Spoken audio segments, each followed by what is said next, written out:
Bismillahirrahmanirrahim. Alhamdulillahirabbil alamin wassalatu wassalamu ala asyrofil mursalin sayyidina Muhammadin wa ala alihi wa sahbihi ajma'in amma ba'du. Fa inna asdaqal hadithi kitabullah wa khairal hadithi sayyidina Muhammadin sallallahu alaihi wasallam wa syarrul umuri muhdatsatuhá wa inna kulla muhdatsatin bid'ah وكل بدعة ضلالة وكل ضلالة في النار. وبسندنا متصل إلى الإمام المحدث رحمه الله تعالى وعلمنا النبي وبالأمم وبكم في الدارين آمين. هذا مما حديث ورد عن النبي صلى الله عليه وسلم عن أبي هريرة رضي الله عنه قال: من استمع إلى آية من كتاب الله Katakullahu lahu hasanatan mudha'afatan. Wa man tala ayatan min kitabillah kanat lahu nuran yawmal qiyamati rawahu Ahmad. Wa qala aidan an Ali radhiyallahu anhu man ista'adha billahi fa'iduhu wa man sa'alakum billahi ma'afuhu wa man da'akum fa'ajibuhu wa man sana'a ilaikum ma'rufan fakafi'uhu fa in lam tajidu ma tukafi'unahu fad'u lahu hatta taraw annakum mukafa'uhu rawahu Ahmad. Bila Habib Imam Besar masih harus salam pengurus masjid para masyayikh dan mengatur bapak-bapak dan saudara jemaah majelis yang dimuliakan Allah. Kita bersyukur alhamdulillah bisa hadir hidup di majelis taklim, berkah nikmat sehat, afiat, panjang umur.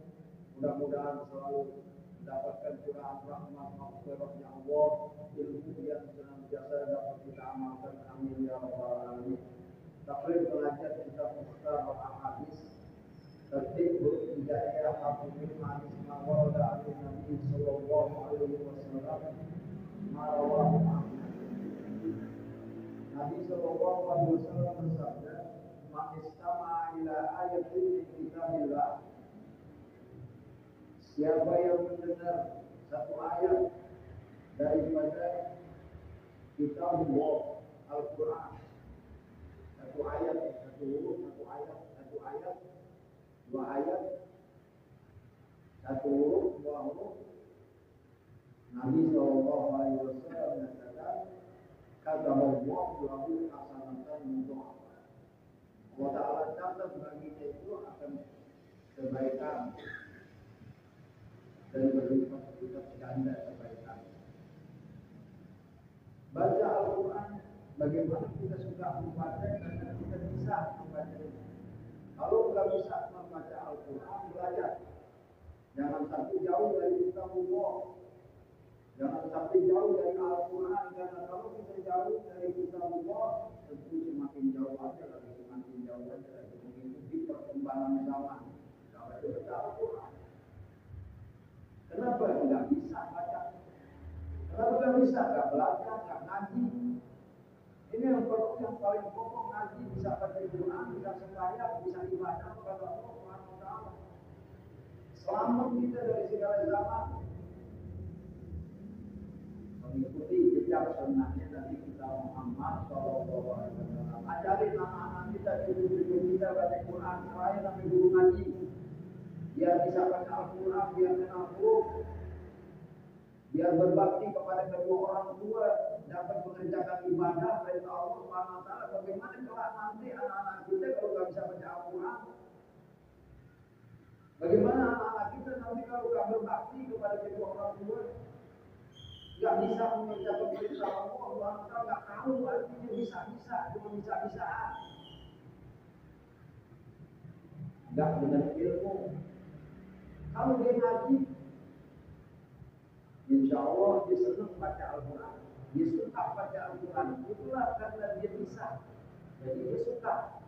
Kalau dia nggak bisa, semakin jauh karena nggak ada usaha untuk bisa.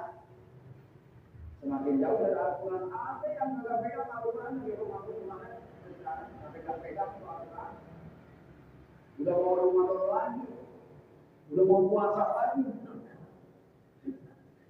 jadi seorang muslim jangan jauh dari Al-Quran. Dia usahakan kepengen bisa aja baca Al-Quran, kepengen bisa. Nanti semakin cinta kita. Al-Quran mempunyai daya tarik, memberikan kepada orang yang bersungguh-sungguh untuk bisa membacanya, akan dibisahkan oleh Al-Quran. Punya daya tarik untuk mencintainya, punya daya tarik untuk menyenanginya. Bagaimana dia mau cinta, bagaimana dia mau senang kalau dia tidak bisa. Dipegangannya juga ada, apalagi dibaca, dikeber. Dengerin orang baca Al-Quran. Ketagihan kita kalau kita dengerin orang yang pandai baca Al-Quran, itu udah tenang hati kita, puas hati kita, menyenangkan hati, ketenangan batin, obat dari segala penyakit itu Al-Quran. Nah kita suka dengerin aja dulu. Kalau kita mau pegang, kita mau pelajari, dengerin. Akan punya itu Al-Quran yang tarik tersendiri untuk orang yang pengen bisa baca. Orang yang kepengen mendengar yang Al-Quran. Kalau udah terdengar suara Al-Quran, seorang yang membaca ketagihan, kelezatan iman di situ. Kita mendengarnya semakin enak, apalagi tajwidnya enak didengarnya, makhraj hurufnya pas. Udah semakin kita cari orang yang baca Quran, maka kita beli tilawah Quran, maka kita senang membuka Al Quran.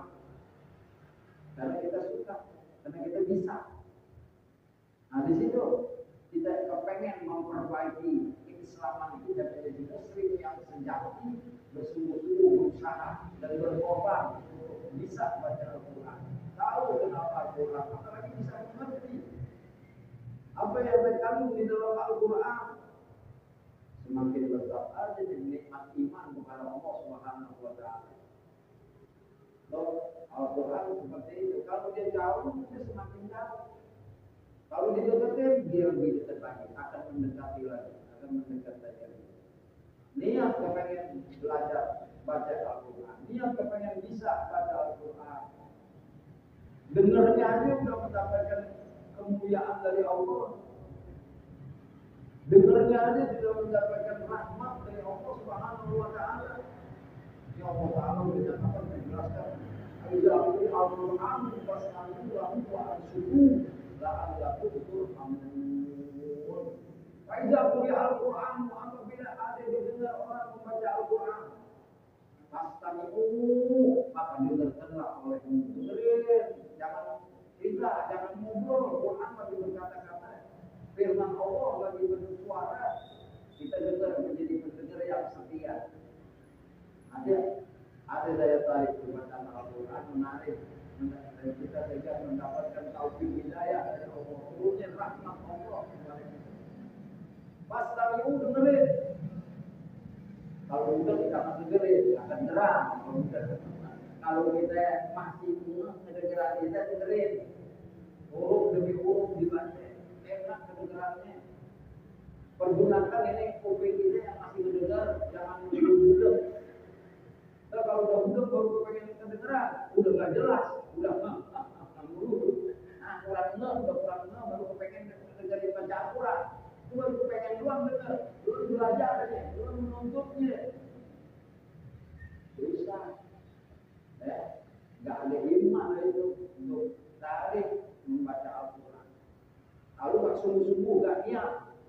Nah inilah niat pangkal dari segala sesuatu. Niatin dulu, pengen bisa baca Al-Quran. Ngaji, cari buku Al-Quran. Banyak yang mendapatkan buku Al-Quran di rumahnya. Karena dulu dia belum kenal dengan baca Al-Quran, belum pandai. Nah kita datangin, kalau kita panggil dia guru ngaji, guru kampung, keluar dari ngaji, ustazah, biar anak-anak kita terus nanti dapat baca Al-Quran. Keluar dari ngaji di rumah kita. Ini satu-satunya agar kelak mereka bisa baca Al-Quran, agar bisa mereka nanti menenang hati kita sebagai orang tua melihat anak kita pandai baca Al-Quran. Bukan ilmu-ilmu teknologi, bukan ilmu-ilmu yang lain duniawi. Yang paling pokok ilmu ukhrawi, pandai baca Al-Quran, berbakti kepada kedua orang tua, pandai taat ibadah kepada Allah, Subhanahu wa taala dengan ilmu. Enggak ada sesuatu yang dikerjakan tanpa ilmu. Jelek kerjaannya enggak bagus. Selama kita menuntut dari sejak diajukan sampai masuk wawalan minal mahdi ila mahdi, selama itu kita akan Allah berikan taufik hidayah, akan memberikan ada ilmu untuk kita mengamalkan. Sambil beramal, sambil menuntut ilmu, sambil bisa dari kebisaan ilmunya Allah Subhanahu wa taala. Bagaimana yang membacanya, yang mendengarnya dia mendapatkan rahmat, yang membacanya juga dapat. Dengerin aja dapat.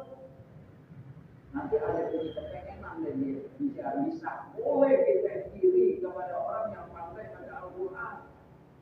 Hasud kita ke dia, boleh kepengen pandai baca Al-Quran supaya bisa. Agar menjadi bacaan hari-hari kita itu Al-Quran. Dan wa sunnah dan sunnahnya Nabi kita Muhammad sallallahu alaihi wasallam hidup di segala zaman. Kita sekarang di zaman yang seperti ini, teknologi semakin canggih. Besok anak-anak kita lain lagi, lain dari kehidupan sekarang kita ini. Besok berbeda lagi. Kalau nggak kita ditanamkan Al-Quran, kita katakan dengan ma'rifat kepada Allah, nanti mereka akan lemah, semakin jauh dari ajaran agama. Sekolah itu dari tingkat TPA, SD, SMP, SMA, kuliah, ngaji kagak. Apa dapat menenangkan hati kita? Apakah dia nanti bisa menjadi permata hati kita? Kalau di sekolah dulu, nggak disuruh ngaji. Ya Allah, pangkal dasar daripada segala kehidupan ini adalah iman kepada Allah. Adalah mengaji agar kita bisa, agar kita tahu. Pelajari apa yang kita tahu di dalam Al-Quran. Dalam dasar-dasar agama, mustahil seorang muslim tidak bisa baca Al-Quran. Mustahil. Dan buktinya sekarang ini sudah banyak kita lihat. Udah pada gak mau ngaji, udah pada gak mau belajar Al-Quran, udah pada gak mau datang ke rumah-rumah ustazah. Kalau itu udah gak nganterin lagi titip kepada ustazah, ini anaknya dia bisa ngaji, dia bisa baca Al-Quran. Nanti nggak ada lagi kesenangan yang lain setelah dia tua, dia melihat anaknya baca Quran. Dia lihat anaknya Quran tunduk berbakti kepadanya, ibadah kepada Allah SWT. Ini yang menjadi permata hati, yang disebut permata hati, ini kuroti akunin. Daripada permata hati kita, nggak mustahil nih anak kalau nggak kita ajarin baca Al-Quran, nggak kita ajarin hidup secara Islami, jadi musuh nanti. Jadi fitnah, jadi ribut, berantem, nggak sedikit orang tua anak, orang tua sama ibu, suami sama istri yang berlaku kelakuan bukan Islami, bukan syariat agama, sudah melebihi daripada batas-batas hukum Allah Subhanahu wa taala. Alhamdulillah, ini zamannya kita sekarang, kita masih lihat, kita masih dengar, kita masih hidup. Bagaimana zaman anak-anak kita lagi yang beda zamannya juga seperti zaman kita sekarang. Nanti belum lagi zaman cucu-cucu kita, kalau anak kita nggak kita ajarin, bagaimana dia bisa ngajarin anaknya lagi? Jauh dari harapan orang tua yang diberikan tanggung jawab yang besar terhadap dirinya dan terhadap keluarganya dan anak-anaknya. Coba renungin perhatiin betul-betul ajarin agama anak kita, nanti mereka bisa ngajarin lagi anak-anaknya lagi. Biru aba'akum, tabiru abna'akum. Kalau kita bakti kepada kedua orang tua, tunduk Quran, dengar katanya, nanti anak-anak itu juga gitu juga dengar kata kita, tunduk sama kita. Bagaimana kita? Ini anak kita suruh tunduk sama kita, bakti sama kita. Kalau kita nggak ada bakti sama orang tua kita. Terus sekarang kita melihat zaman sekarang ini. Kalau dia lagi megang kesenangannya, udah agak peduli ya kan, orang juga ya kan juga peduli. Dipanggil juga agak nyampe, nggak enak. Habis lagi asik. Udah sampai begitu, udah masuk rumah-rumah kita sekarang mereka. Bagaimana kita nggak mau menang menambah kegiatan yang lebih ketat lagi, aturan-aturan di rumah harus menambah ketat untuk anak-anak didik kita yang di rumah khususnya dan di tempat-tempat pendidikan pada umumnya.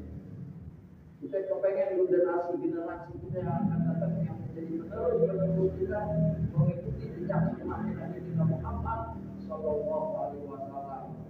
Dari kita dan Nabi Sallallahu Alaihi Wasallam sabdakan, "Man istama'a ila ayatin min kitabillah, kataballahu lahu hasanatan mudha'afah." Mendapatkan kebajikan yang berlipat-lipat ganda. Satu huruf, satu kalimat, satu ayat yang dibaca, satu huruf of, satu ayat alif lam mim. Didengar, diam, nggak ngobrol, nggak cerita, dia tenang mendengarnya. Allah berikan kebajikan, satu kebajikan di kulli hasanatin itu umur apa? Di akhir amsalnya bisa jadi lebih dari umur apa? Berlipat-lipat ganda. Ini kemurahan Allah SWT bagi hamba-Nya yang beriman mengerjakan perintahnya, jauhkan segala larangan-larangannya. Ada tempat kita mengabdi, ada tempat kita mengadu, ada tempat kita minta kepada Allah Subhanahu wa Ta'ala, ada tempat kita untuk mendapatkan ampunan Allah. Kalau waktu-waktu hari-hari kita selalu mendapatkan ampunan Allah, maka hidup kita lancar, tenang, berkah. Sholat, dari sholat ke sholat, ampunan Allah. Zuhur ke asar, asar ke maghrib, maghrib ke isya. Kalau kita tiap-tiap waktu sudah diampuni sama Allah Ta'ala, tidak ada beban. Ceria, selalu kita mengikuti keceriaan, ketenangan batin. Sholat, biar sibuk bagaimana, dia repot bagaimanapun dia. Waktu datang panggilan Allah, sholat dia sholat. Ada yang lagi baca Al-Quran, dilihat, didengerin pembacaan Al-Quran. Dia kagak bisa baca, dia kagak kenal huruf, dengar aja dulu. Lama-lama dia pengen pegang. Kalau belum bisa baca, pegangannya dulu pegang. Kita lama-lama dia pengen pegang. Ini Al-Quran, jadi pengen tahu itu lama-lama. Al-Quran punya daya tarik kepada orang yang suka dengan dia. Mulai dia pegang, terus dikepet. Nah, dibaca deh huruf-hurufnya. Oh, yang bengkok ini wow, yang bengkok alif. Dipelajarin. Kalau nggak begitu, ya semakin jauh aja. Nggak bisa baca itu semakin jauh dari Al-Quran.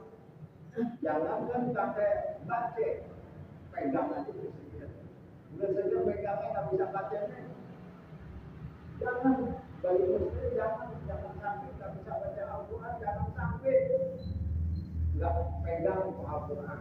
Dia nggak baca pegangannya dia tiap hari, usap-usap taruh lagi, pegang, usap-usap besok taruh lagi, entar dia kepengen kebet, lama-lama dia kepengen kebet.